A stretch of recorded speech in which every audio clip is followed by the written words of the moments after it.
সেদিন ভোর ৫টার পরে পূর্ণিমা লেগে যেত আর শ্যাম্পু করতেই হতো, তাই ভোর ৪:৩০টার সময় উঠে আমি আর মা শ্যাম্পু করেছিলাম।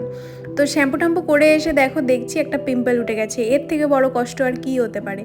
তারপরে চা করে নিয়েছিলাম, ওই ভোরবেলায় বাবাকে বেডটি দিয়ে আমি আর মা চা খেয়ে আবার ঘুমিয়ে পড়েছিলাম। উঠেছি ঠিক 12:30টার সময়। তারপর উঠে দেখি মা আবার ব্রেড পকোড়া বানিয়েছিল ব্রেকফাস্টে, তো সেটা আমি খাচ্ছিলাম।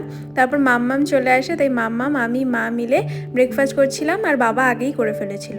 তারপর দেখি অ্যামাজন থেকে একটা পার্সেল এসছে, তো সেটা আনবক্স করে নিয়েছিলাম। তারপর আনবক্স করে 1 কাপ চা নিয়ে ডিরেক্ট পড়তে বসে গেছিলাম। আমি এদিকে পড়ছিলাম আর ওদিকে মা আর মাসি শুরু করে দিয়েছিল লাঞ্চের প্রিপারেশন। তারপর আর কি, পড়তে বসে একটুখানি ভিডিও রেকর্ড না করলে হয়। তারপরে আজকে ছিল রাস। কোয়েল দি দোয়েল মিলে খুব সুন্দর রাস সাজিয়েছিল, গোপালকে এনে বসিয়েছিল।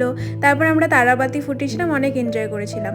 তো এনজয় করে এসে আবার কুরকুরের প্যাকেট নিয়ে পড়তে বসে গেছিলাম। কুরকুরে তো মাস্ট, বলো।